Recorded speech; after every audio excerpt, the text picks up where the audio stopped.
Namaskar. Welcome to NIOS Studio. Today we are going to study role of children and community in developing the resource pool. Myself, Dr. Preeti Pandey, with you all. Before going to the role of children and community resources, let's see what Education Commission has said.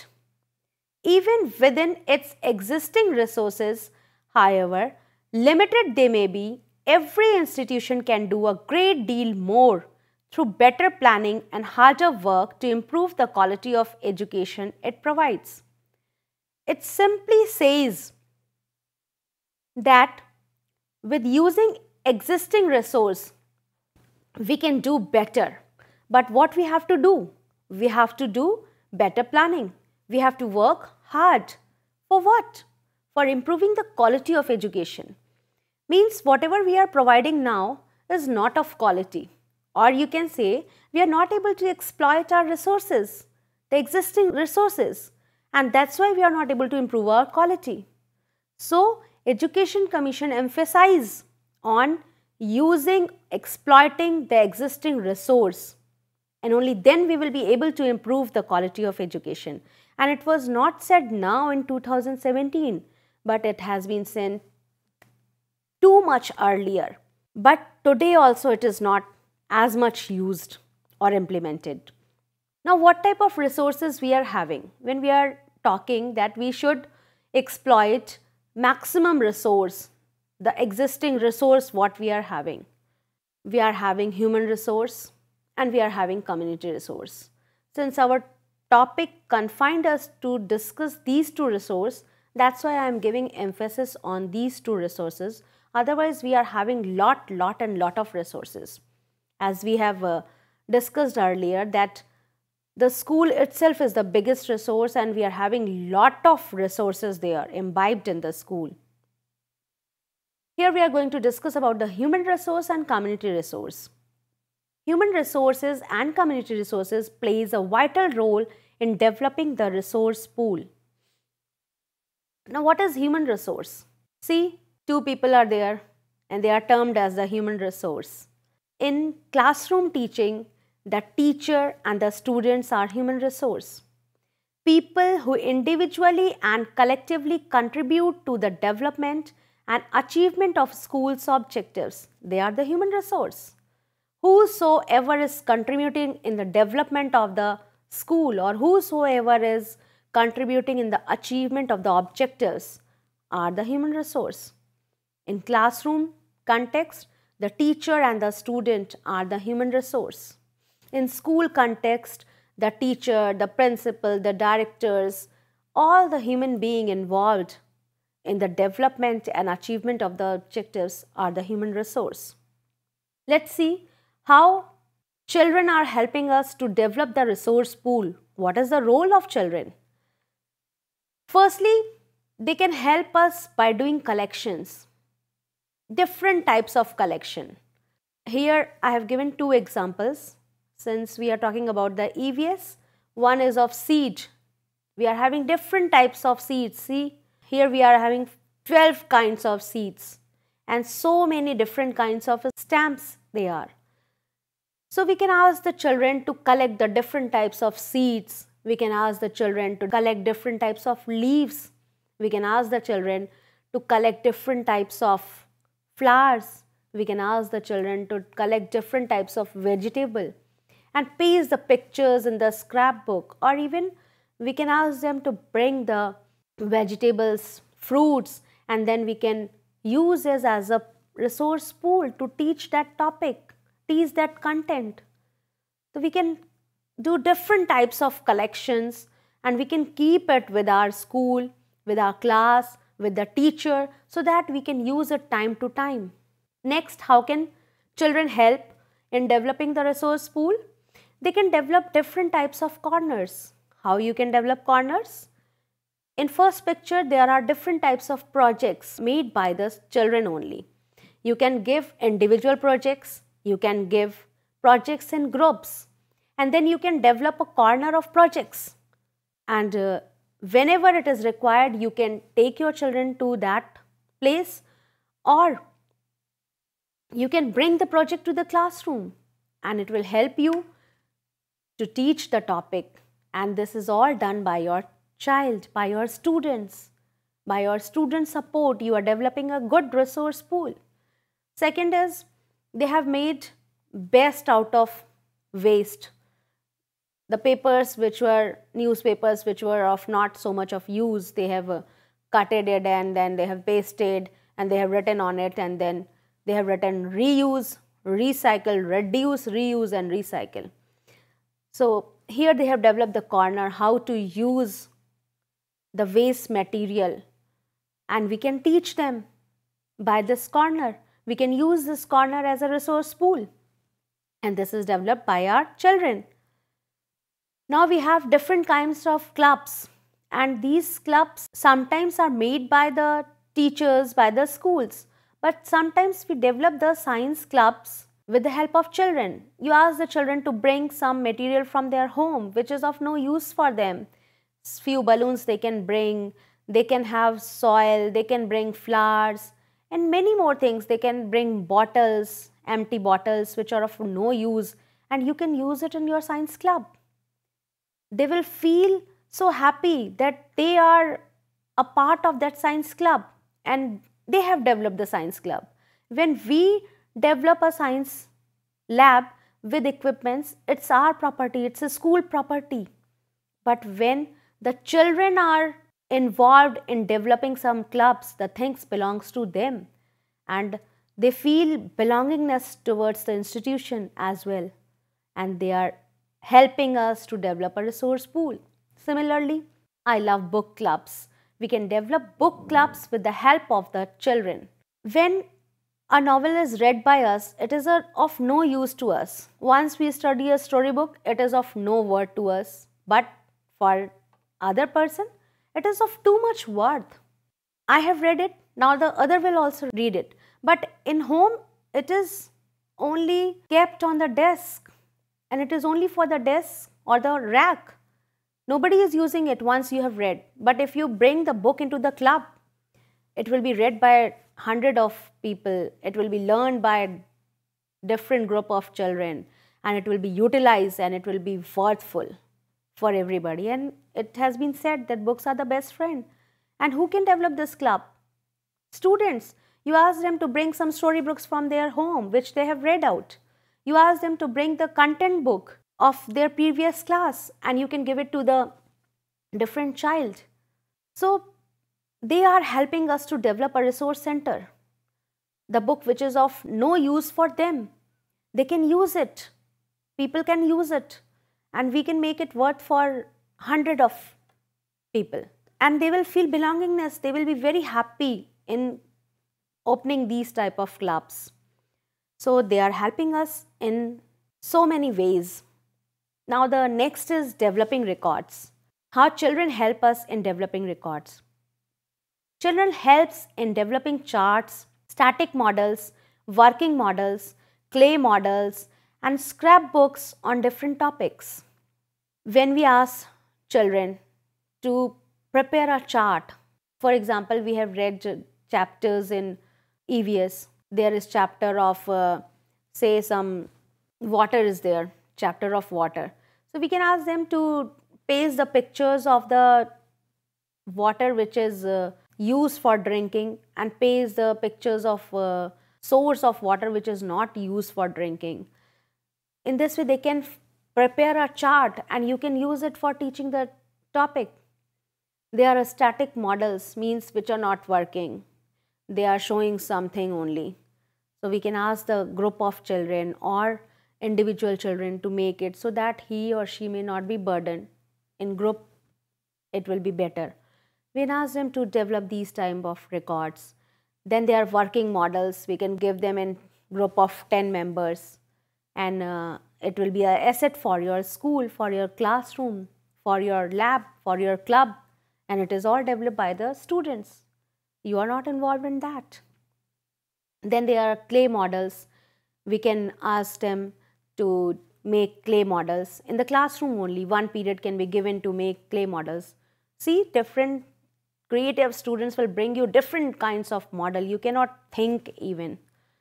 And you will develop a resource pool. And then you can make scrapbook on different topics. You can ask students and they have to do nothing. You can even ask them to collect the collage of the newspaper. They will develop the news related to the science. They can cut from the old magazines, old newspaper, and paste the pictures in the scrapbook and write down few lines on that. And it will be a record for you. You can use it anytime. So children help a lot in developing the resource pool.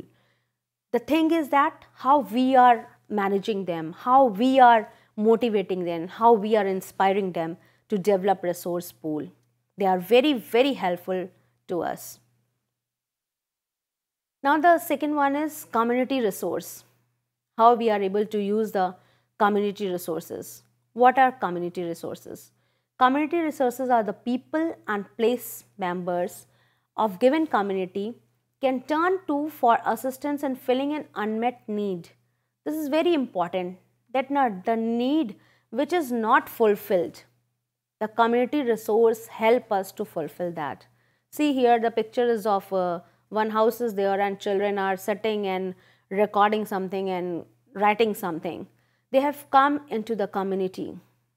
What is the role of community in developing the resource pool? Let's see how community resources are helping us in developing the resource pool.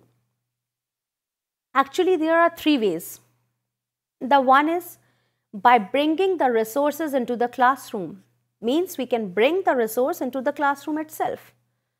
The second one is by requesting resource person to deliver talk. Means you are inviting some resource person and he is delivering the talk. This is also the way you can bring community resource into the classroom. And the third option is making special arrangements in form of educational trips.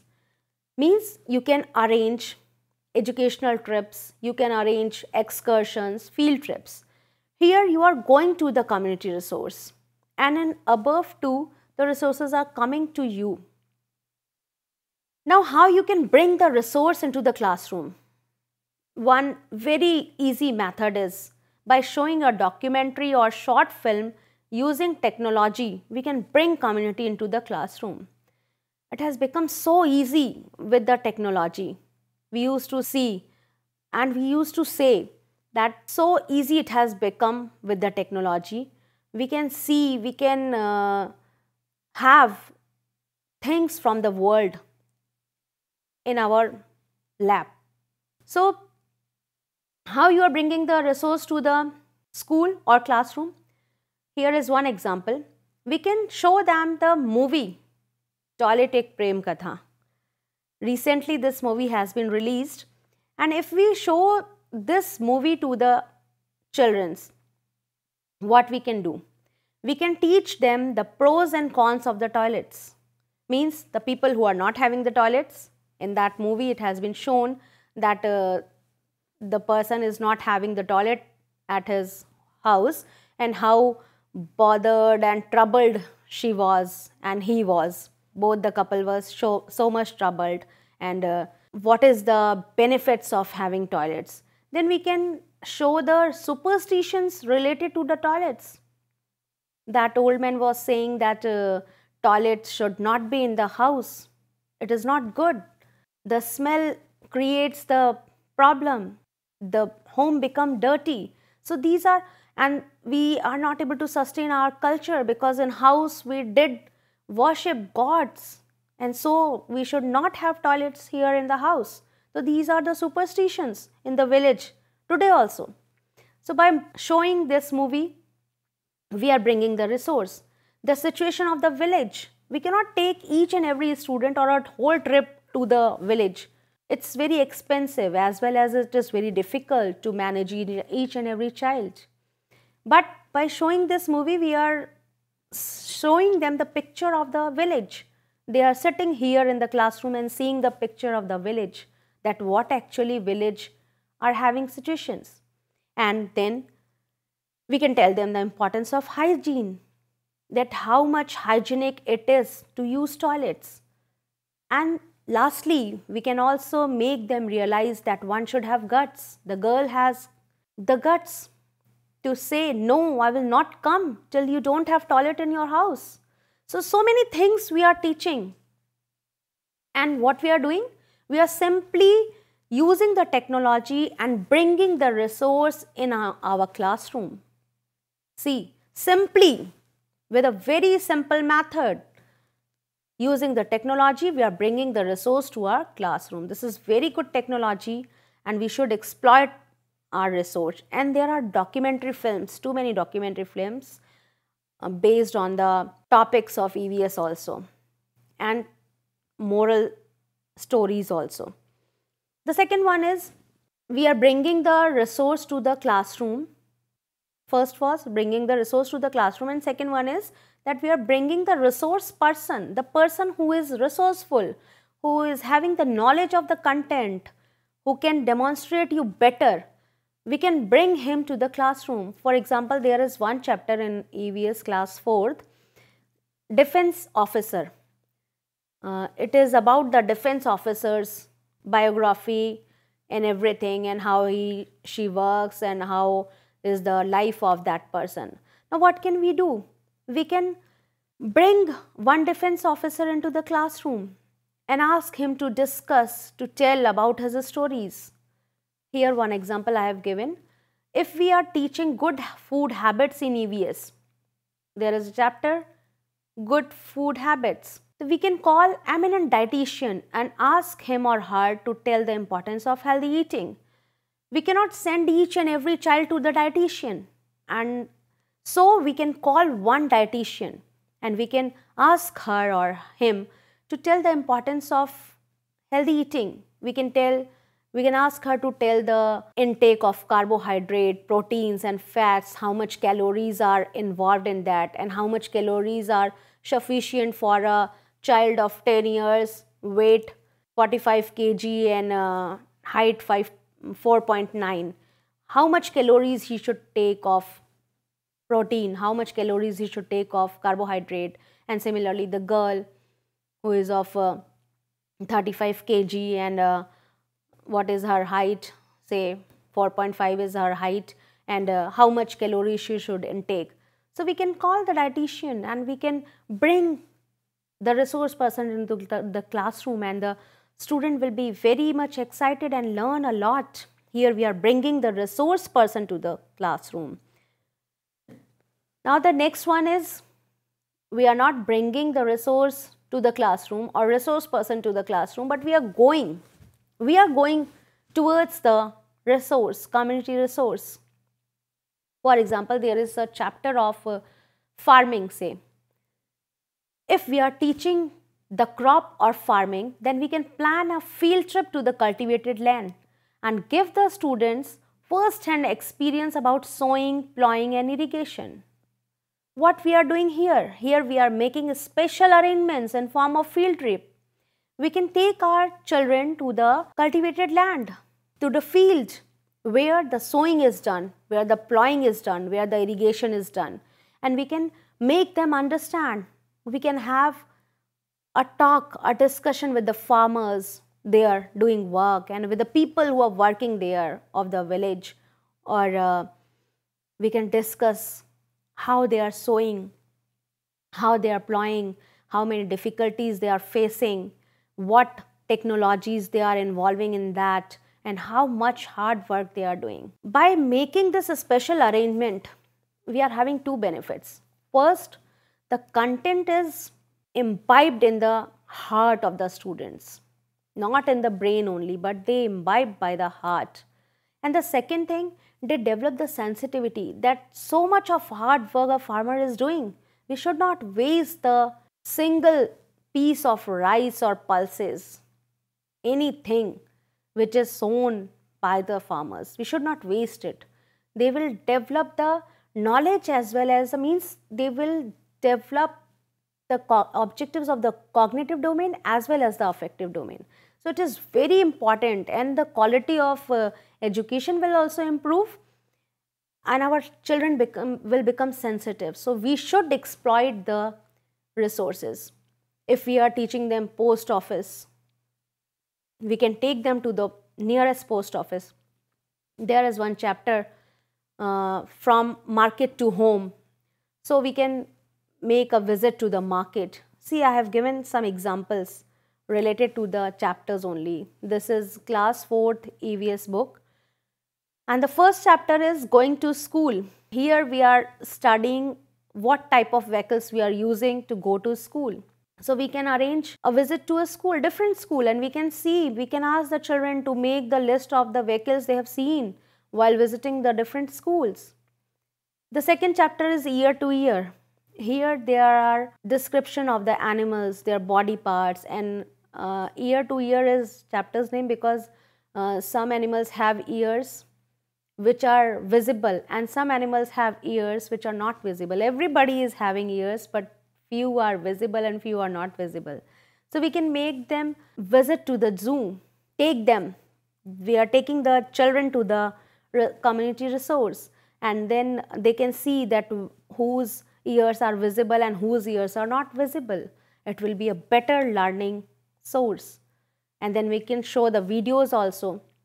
By showing videos, we can bring the resource to the classroom, and by visit to the zoo, we are going to the community resource.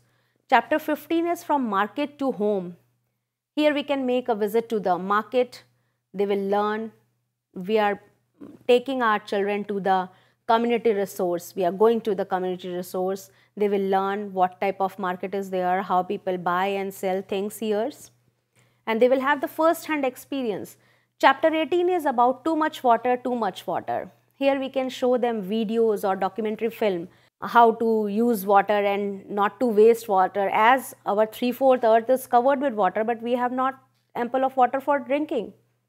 So we can make them sensitized by showing videos and documentary, or not by using only the lecture method for teaching. If we can bring the resource into the classroom, or we can take them to the resource, then they will be able to be sensitized. The chapter 20 is eating together.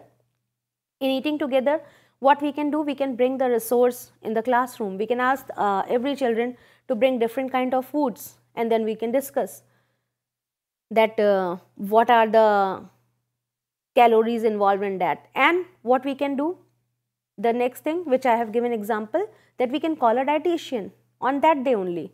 We ask the children to bring some different kinds of food, and we can call the dietitian, and then we can ask her to tell the how much calories he is intaking and how much calories she is intaking, and what are the benefits and what are the pros and cons of eating these things.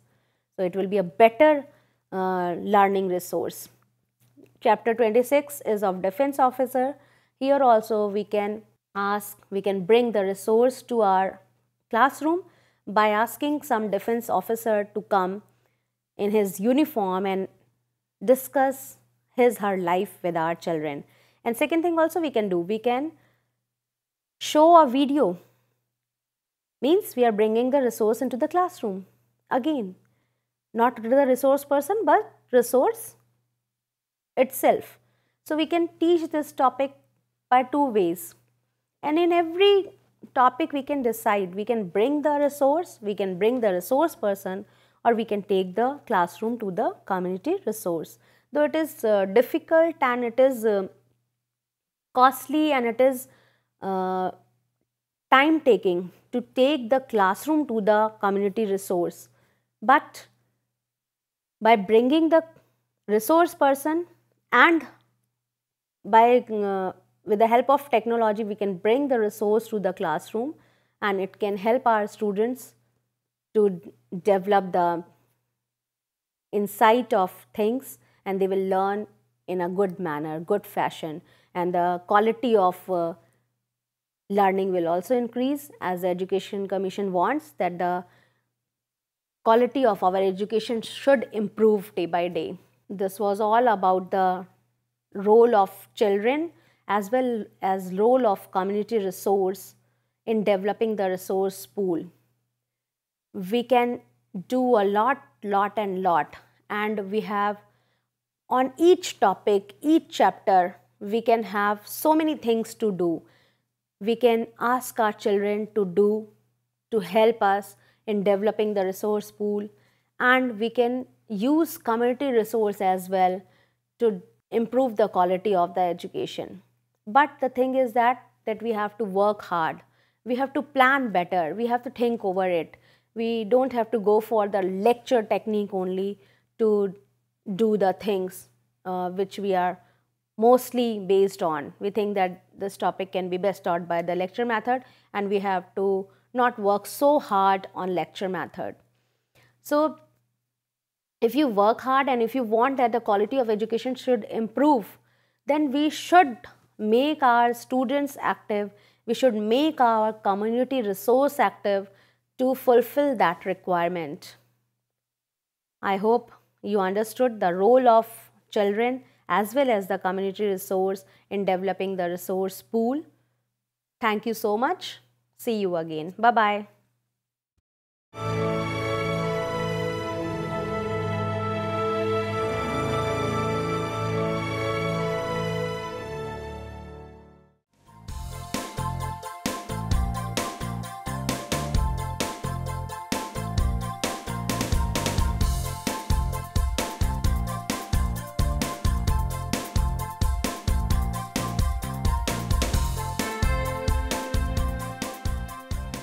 घर बैठे पाएं राष्ट्रीय मुक्त विद्यालय शिक्षा संस्थान यानी NIOS में एडमिशन, वो भी एकदम आसान तरीके से, जिससे शिक्षार्थियों को होगी समय और धन दोनों की बचत।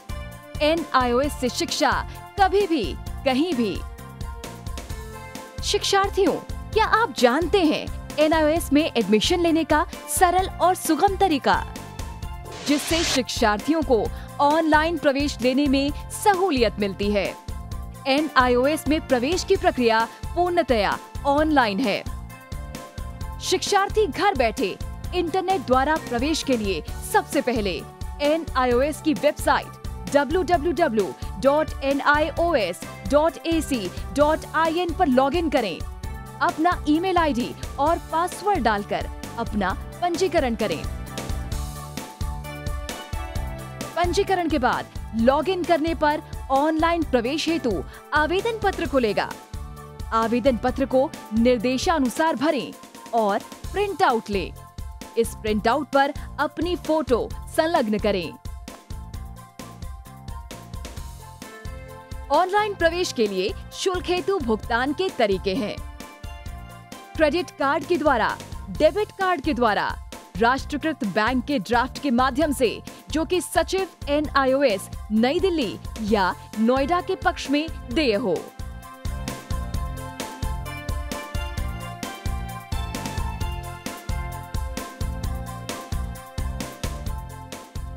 भरे हुए आवेदन पत्र के साथ साथ डिमांड ड्राफ्ट और संलग्न किए जाने वाले दस्तावेज हैं: जन्म रजिस्ट्रार के जिला कार्यालय से जारी जन्म प्रमाण पत्र की सत्यापित प्रति, जिसमें जन्म तिथि अंकित हो, पिछले विद्यालय से प्राप्त विद्यालय छोड़ने का प्रमाण पत्र, जिसमें आवेदक की जन्म तिथि लिखी हो।